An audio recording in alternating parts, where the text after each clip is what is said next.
Mindscreed. We're here. Okay. Guys, welcome to another episode of mindscreed. This is actually part 2 of the previous episode we did. So we're just gonna keep going with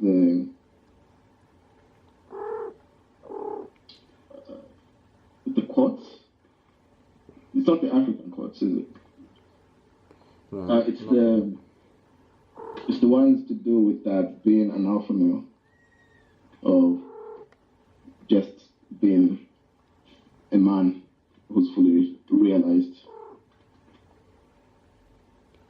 I wonder if they ever... Have you got the list with you? Yeah, I got it. Okay. I just put mine up right now. I bet they never had this back in the day. Like, I wonder when this started happening. Like, when people started writing books about how to be a man or how to be a woman and all that kind of stuff. I think it probably was, you know, because there's like, you know, I feel like what we're reading right now is like the new version of the man, innit? Because there's also like the traditional view of what it means to be a man. And I'm pretty sure someone was writing books like that, you know, make sure you are macho and you're the provider. I wonder what like the first books of them was. That would be interesting to know. Why do I hear a pigeon? They're like, poo, poo. Is that me or you? That's the cat. That's like, oh, it's purring. Yeah, man. Like when it wouldn't make no noise at all. I never heard it make any noise once, but as soon as it had the kitten, it started making this purring noise like a pigeon. I was like, what the fuck?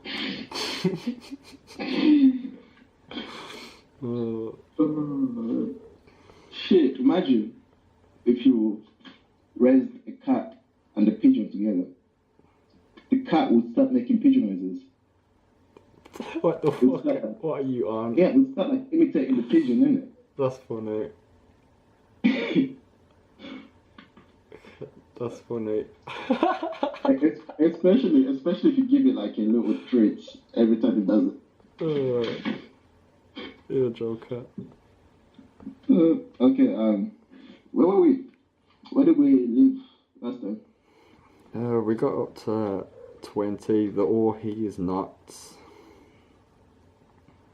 We done. Oh yeah. Okay. So now we're gonna do the he is or the he does. Do you want me to go first? Yeah, if you want.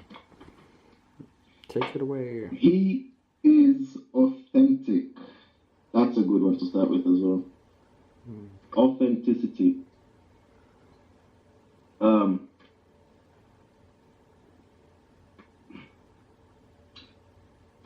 I think that means, or at least I feel like it means he's not fake.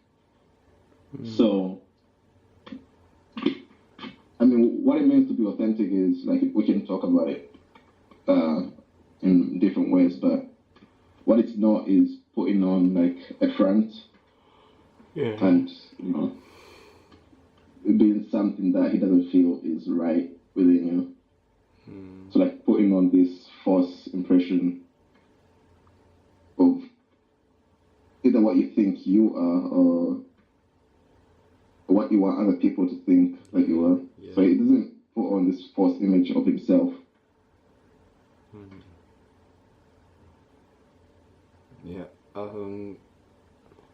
I feel like it's the inner wackiness we have that we shown more of when we were kids.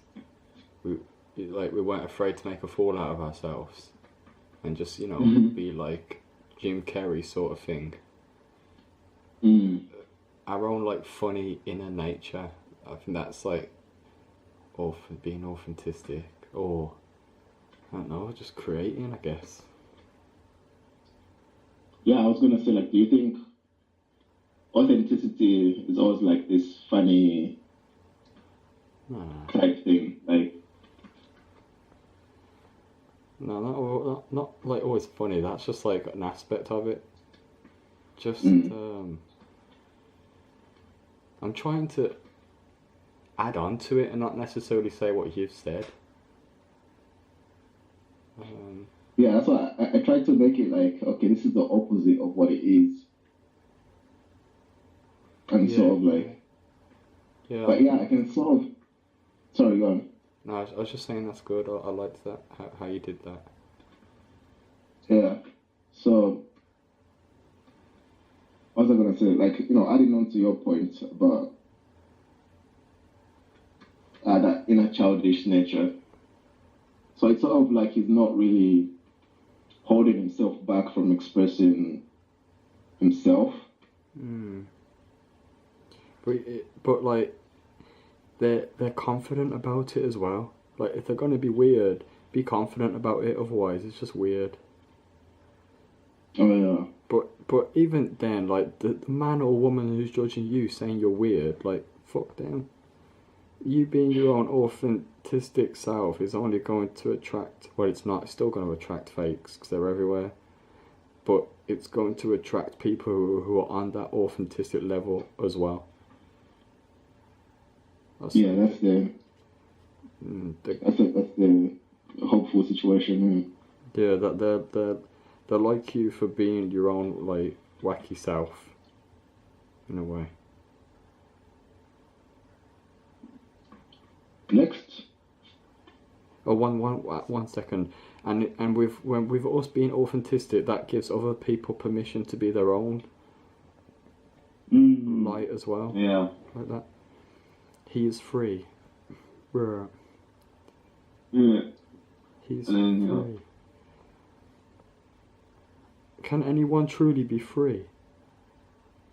He is free. I mean, you'd have to make up your own definition of what it means to be free, then, because in some way we can be free, but in other ways we're restrained.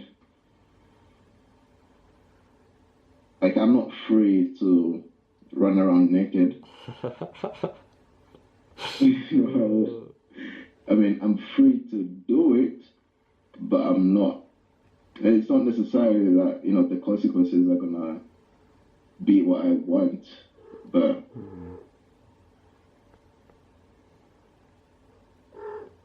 to be free,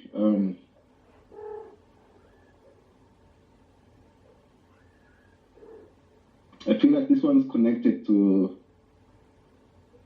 the he is not enslaved one as well. So he's sort of free in his choices, like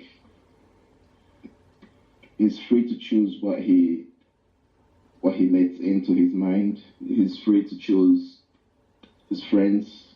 He's free to choose. I suppose I think it's freedom in the choices that he makes. Yeah, I like that. Is it just me, or do some of them just repeat themselves with different words? Yeah, that's what I'm saying. Like, I think they sort of like go together, innit? Like, he's free, he's not enslaved. Basically, the opposites of each other. He's authentic. He's, I don't know. He's not a believer. There you go. Okay. He is compassionate. He is compassionate.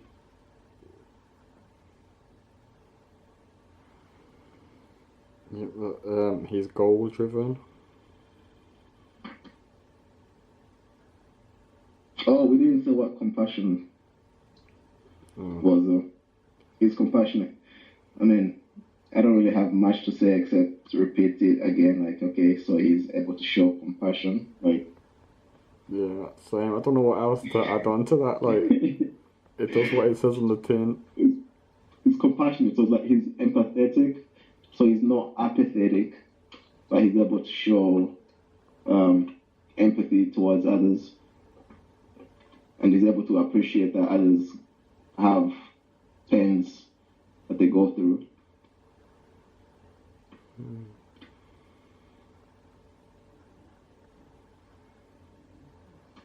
So, you said he is God-driven. Yeah. What I mean? I guess the individual has goals.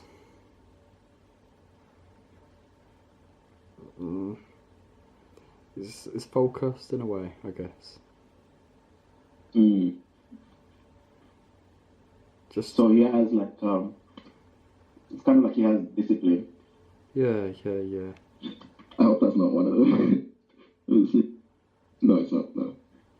Yeah, he or her, the individual has like the discipline, yeah, and is constantly, if not constantly, the majority of the time, just striving towards the goals, I guess. Yeah.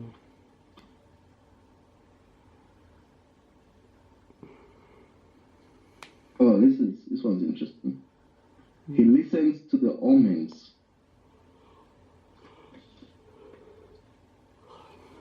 Yeah, I think the book started speaking a little bit about like God or something like that now, and trying to say like the omens are like messages from the gods or God or something like that, or synchronicities come to mind as well.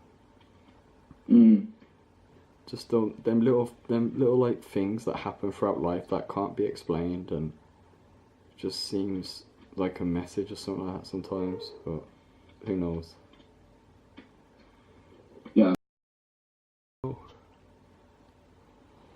Yeah, I was just thinking like, not in terms of like synchronicities, but in terms of like, you know, like you get these like little warning signs. I mean, like, I guess you could call them omens, but you know, like you get this feeling like, okay, I should really pay attention to this warning sign, because like it could help you, you know, avoid some trouble, innit? So I figure like this person listens to almost to like their intuition. Yeah. Definitely.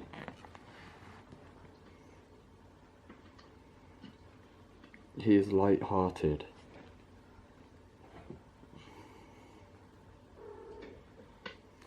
He's light-hearted.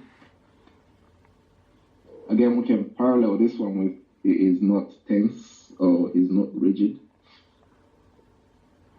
Actually, no, we can't. He's not tense. We can only parallel it to he's not tense.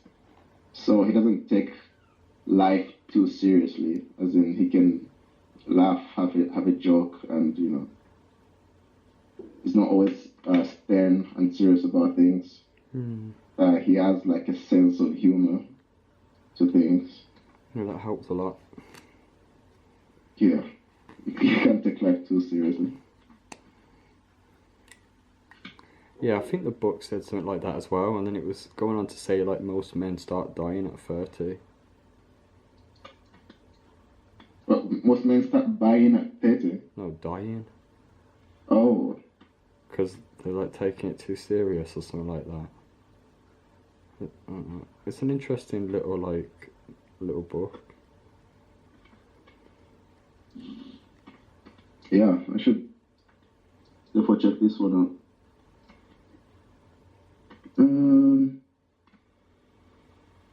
He is friends with fear. Feel the fear and do it anyway. Yes. So instead of like avoiding what you're afraid of, he faces his fears and befriends these fears so they don't have power over him. Like Zig Ziglar says, it's fake evidence appearing real. Oh yeah, I like that. So fear's Okay. fake, innit? But danger's real, so watch out for danger still.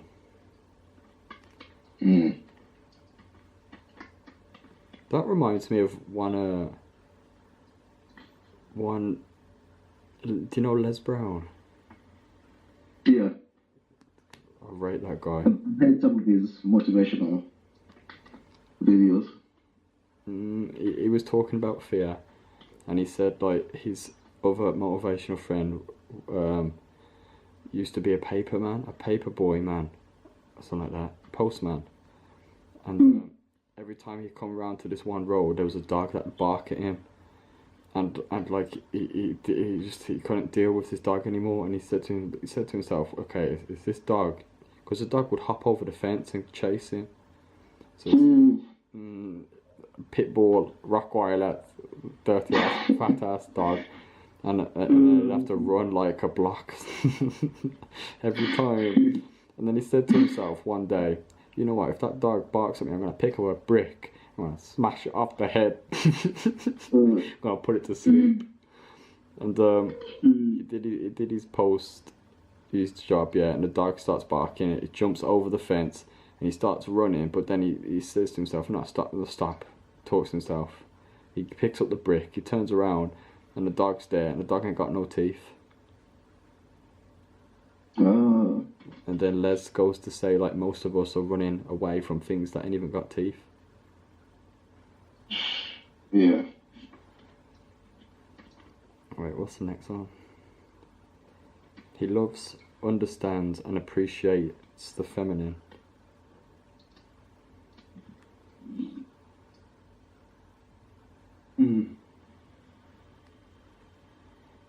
Yeah, I like to think in like parallel ways. So the opposite of this would be like some of the men that are going into MGTOW, like we said before, and also I guess it would be like the men who are misogynistic and stuff.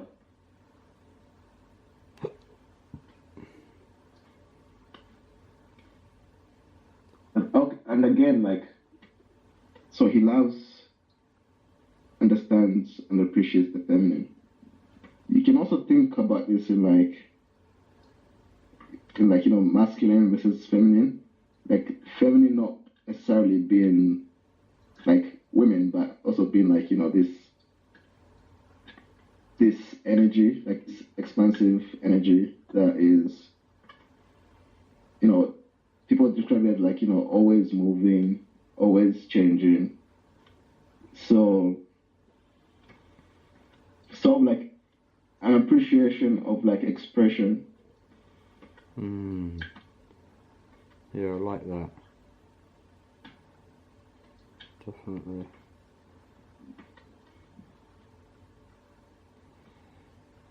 Yeah, I like that. Any thoughts on it?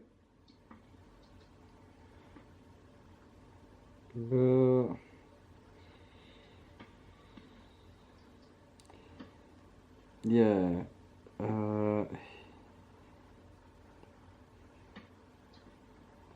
To appreciate something, to have awareness of it, and to be of it also. And to know of that feminine energy within himself. To not think that he is only masculine, like you've said before to myself about how it's what did you say? About 60% and 40%? Or something like that. But I said 60%, 40%, what? Yeah, it was like 60%. You was talking about the pickup artists, about them mixing feminine and masculine, and finding a balance in between, or something like that.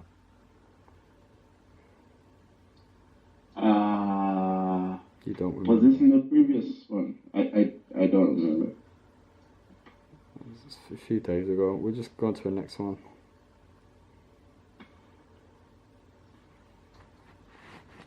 He is an explorer, and you have go into the cave / woods. Yeah, I think the book was saying. There's an old song, like a cowboy song, saying like I was born under a wandering star. I feel like it's sort of a nomadic, if that's the right word, an adventurer who's willing to go outside of the norms. It's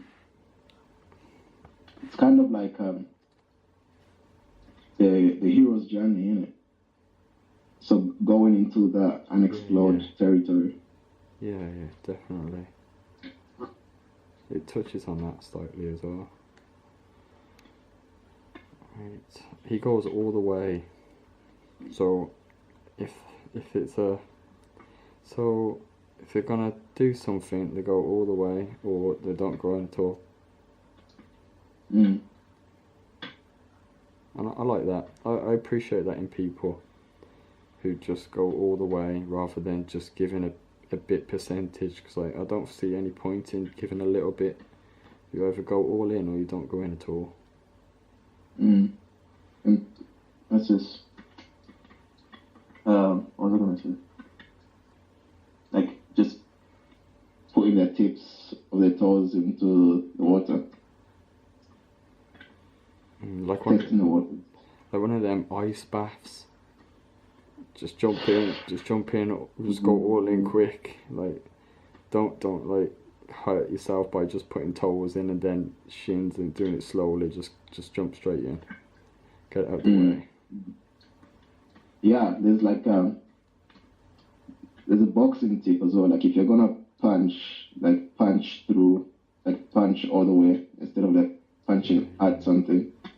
Just punch through it. Because if you punch at it, you're going to end up breaking your hand or something. But if you punch all the way, then you get through it.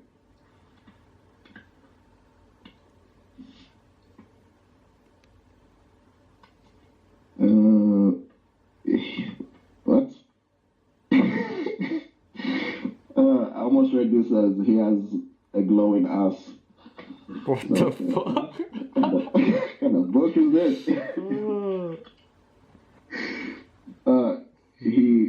He has glowing eyes. He has glowing eyes. Like there's a sparkle in his eyes. There's a light that shines from his optic lenses. This light. I feel like this is almost like touching on like he's God driven. So you can see like the intensity, like not necessarily like a rigid intensity, but almost like an expansive one. So you can see that he's open to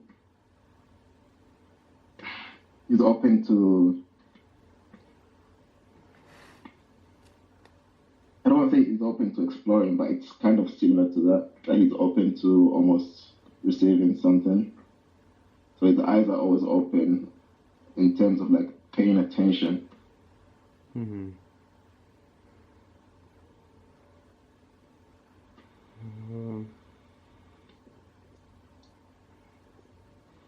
I think the book was going on about him having a keenness for life still, no matter like what it's thrown at him. It still has that sort of aura, not in a spiritual way aura, just as in it's got some good energy behind it. Like the fire is still there. It hasn't been slapped out of him by life. Then it went on to say about how you can look into some man's eyes and it just looks like they've given up on themselves and the world and everything. Jeez. He's vibrant, full of energy and life.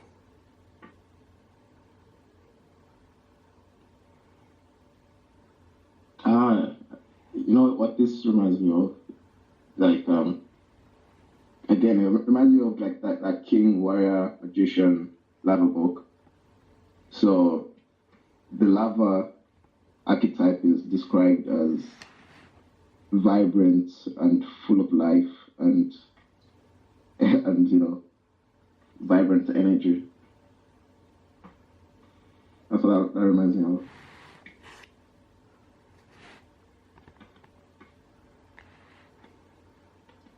Should we go to the next one? Yeah.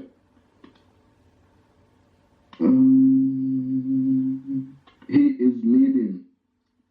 And then you have trusted in brackets. Yeah. Not leading in the sense of like I'm the boss here, like leading in the way of like like is they're trustworthy. They're probably like a man of his word.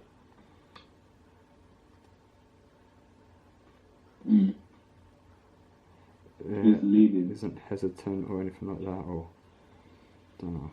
Just doesn't let rubbish phase him. Because a lot of people trying to throw shade and rubbish and garbage all up in your space, but like it just doesn't fade him because he knows the games people try play. Yeah. It's sad in a way, like how people move. It doesn't like if a person can try screw you over, they'll do it in a blink. Because I think they can get away with it, and the majority of them do because the other person doesn't call them out for it. Yeah, that's sad. I can't help but think of like leadership. So he's leading in that, you know, he's a good leader. He's able to make people follow him, not make people follow him, but he's like people will follow him and, you know, trust him. Not because he uses them, but because he also nurtures them as well. He possibly gives them the keys to nurture themselves.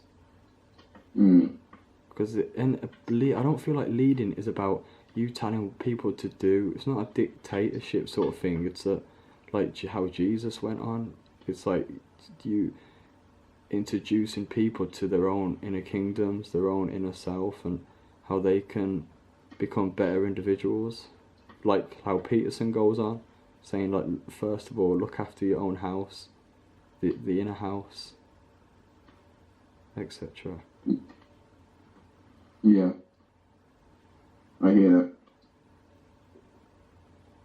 that. Is it my turn? Yeah. He is a producer. He makes things happen.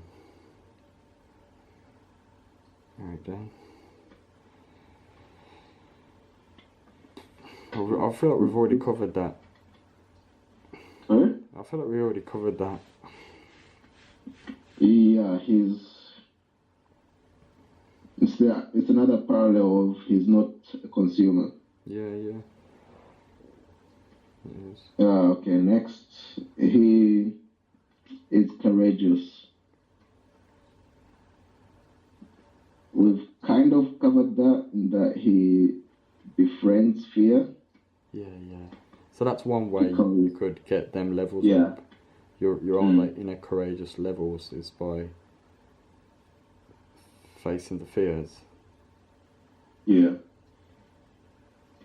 So instead of like becoming fearless, you know, you can never be fearless unless you are a psychopath.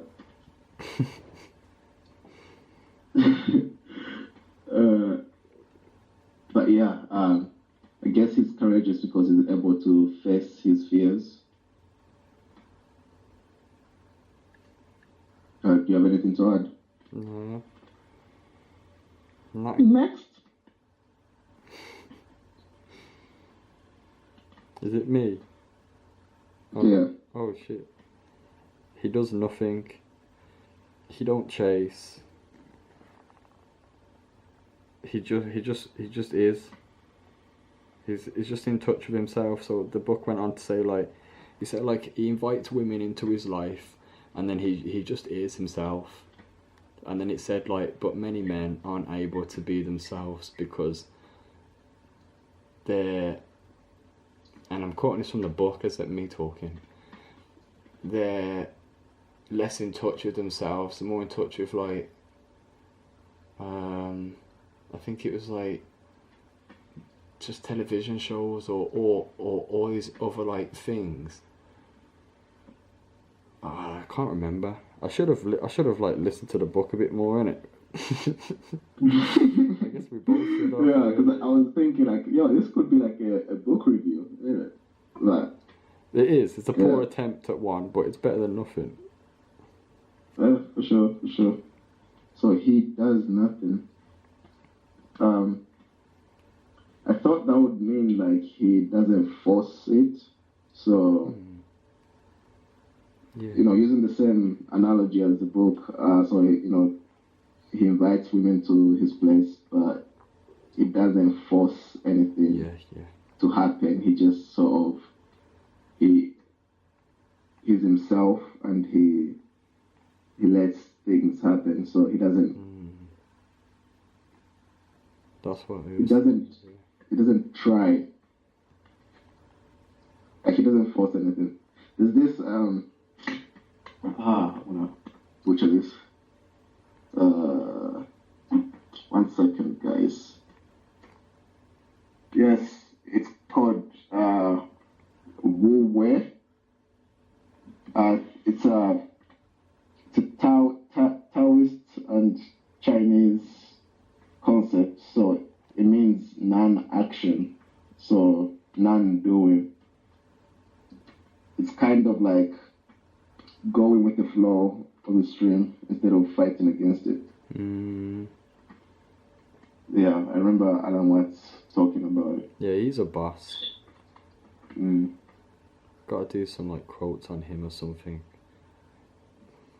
Yeah, we should definitely do like a whole episode of just Alan Watts. Yeah, for sure. So,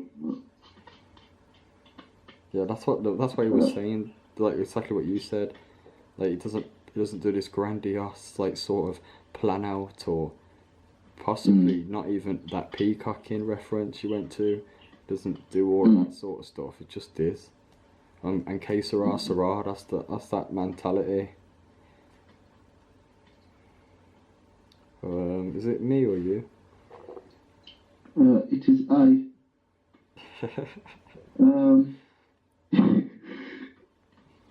He is unapologetic,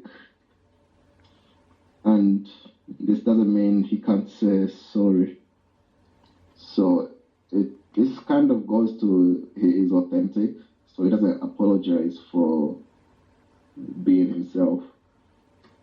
And obviously it doesn't mean he doesn't say sorry if, say, he does something that offends someone and he didn't mean it, but he's unapologetic in that he doesn't explain himself, is what I would think that one is hinting at.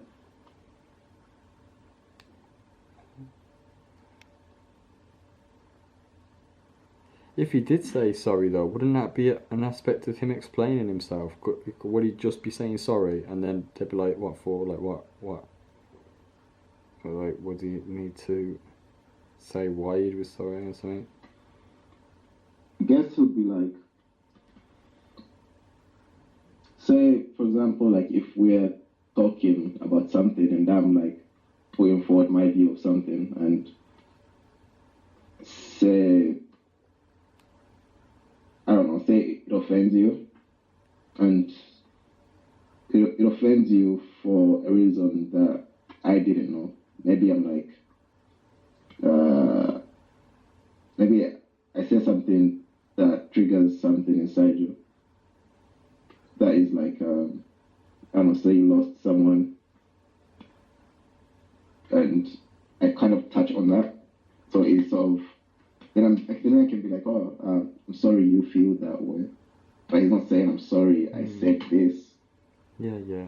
That's one of them fake apologies, isn't it? Yeah. And I feel like that's going back to the last podcast, he is not the boy, like kill the boy within. That's a boy sort of apology, a false plastic apology, right? But yeah, I think I've like said some things like people in the past and that, but like I'll just be like I'd give it like a few days or a month or whatever, and I'd just be like, yeah, I was out of order, so I say sorry to them. But I noticed, like, because they was sort of out of order as well in some cases, but they won't say sorry back or anything like that. Now I'm not saying I'm not saying I said I gave an apology to expect one back, but it's just a mental note sort of thing, like. And do you think they don't say sorry back because of pride or ego, or like, or are they completely oblivious to their own actions? Or I wonder what that is. I mean, they could be oblivious to their own actions, and on some level, they could also just not want to admit that they're wrong. But you know, who knows? I can't read people's minds. I'm a psychologist. I wouldn't want to. Yeah. Lose your own Imagine, what's his name? Dr. Xavier. Professor Xavier. He probably doesn't sleep. Next. He surrounds himself with supportive peers. Yeah. Oh, sorry. I thought you were still talking about the X-Men. Fuck.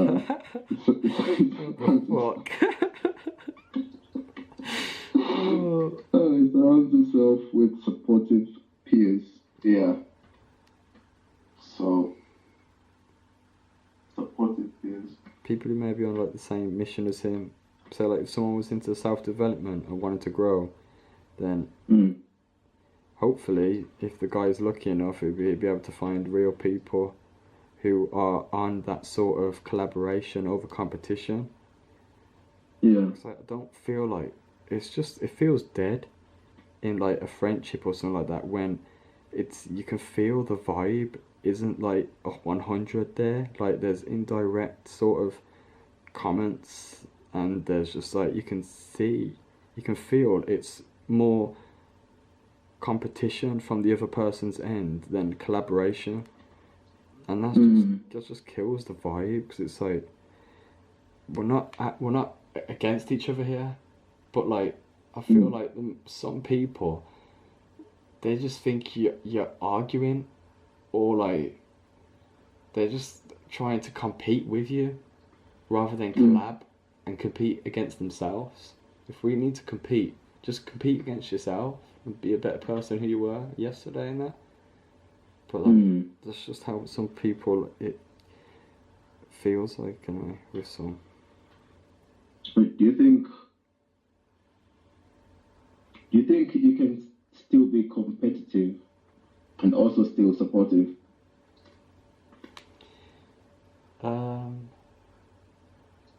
With the same individual?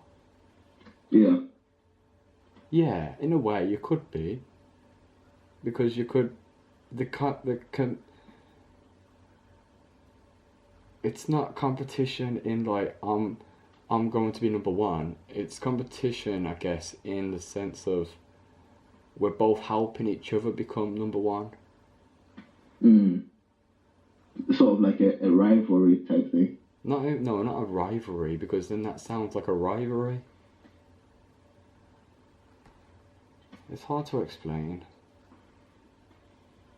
I feel like when it's competitive, it almost feels like it's from a place of insecurity, as in like we are comparing ourselves to each other or something like that, when we shouldn't be comparing ourselves to anyone, because when we are doing that, we're not realising our own light. And I feel like it's sort of a stepping stone. Once we step past the inner competitiveness against other people, we can then go into a next level where it's just pure collaboration. with oneself and the other person or group.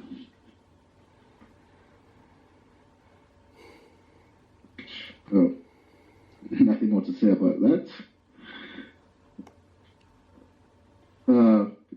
Let's go to the next one. Yeah, your one. He is always growing.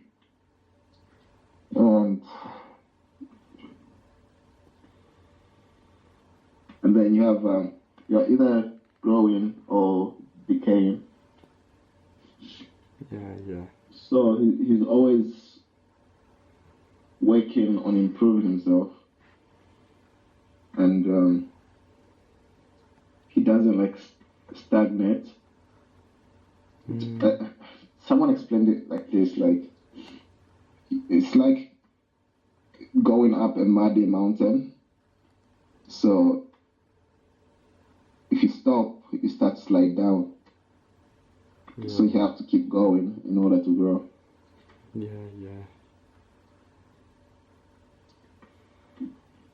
And I feel, but going back to the competitiveness, I feel like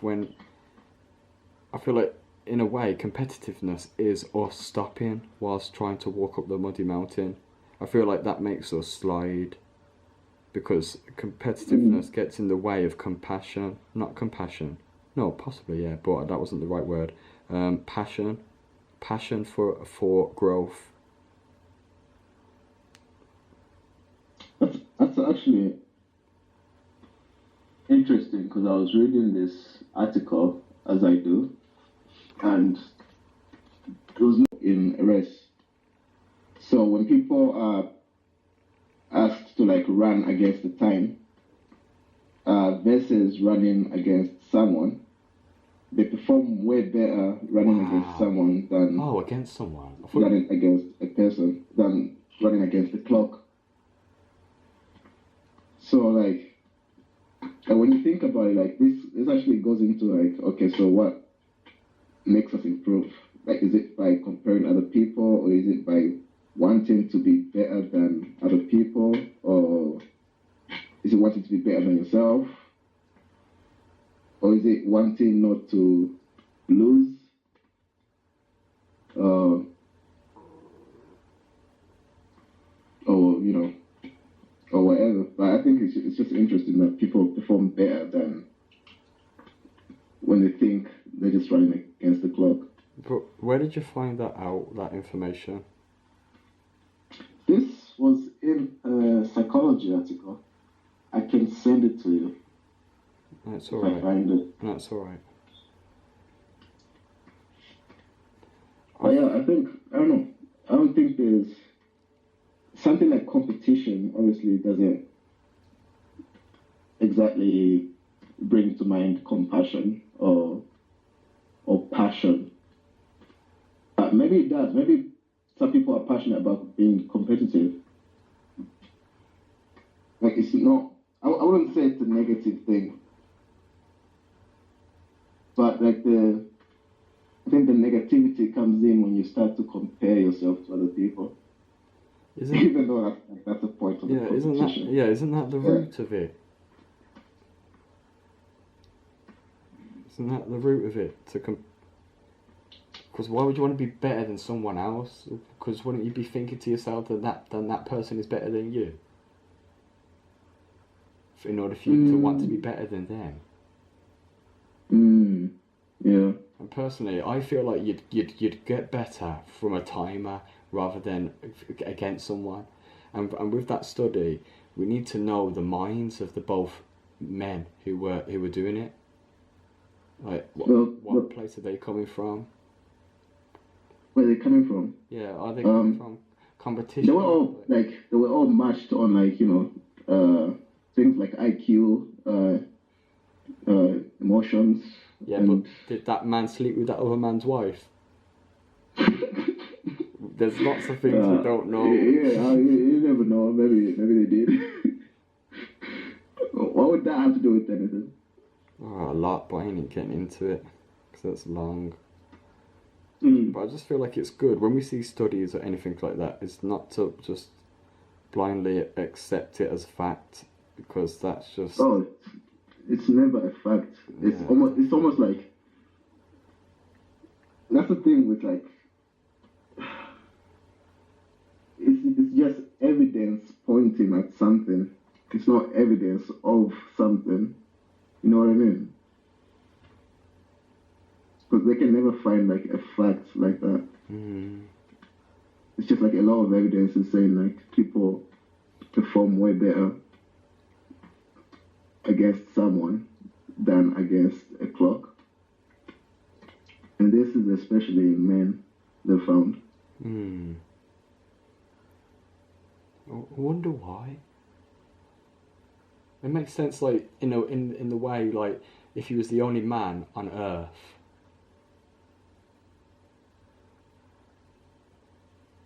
In a way. What do you mean? Like, well, then you would have no one to compete with.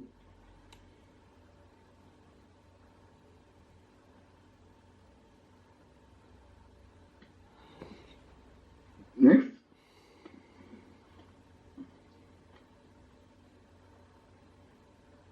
Yeah, so it can be good in a sense, yeah, definitely.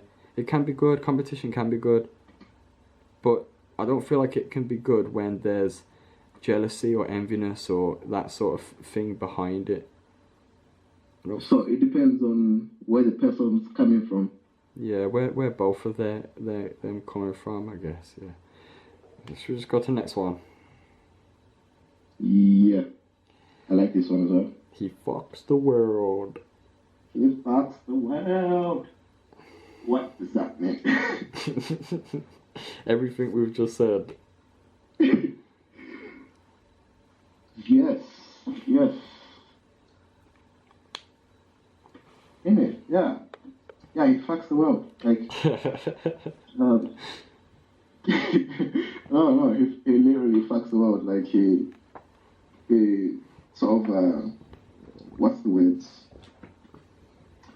Now, obviously, he doesn't, like, fuck the world. I'm not sure. I'm sure no one's thinking that.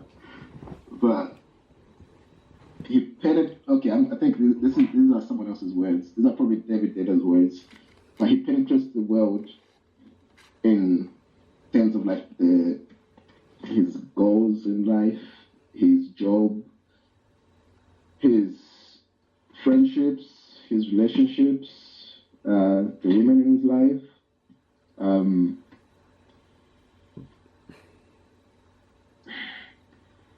And he grabs the bull by the horns. Yes, he grabs life by the fucking horns. By the balls. Oh, this is getting weird. What the fuck? Well. Joker. Guys, we had to say goodbye. Got some overtime this one. If you're anyone listening, like, thanks for listening. But if you want us to talk about anything, just like comment below or email us. Yeah. Whatever you like. Please, like. Peace out, bro. Oh yeah, peace out. Like, subscribe, share, all of that.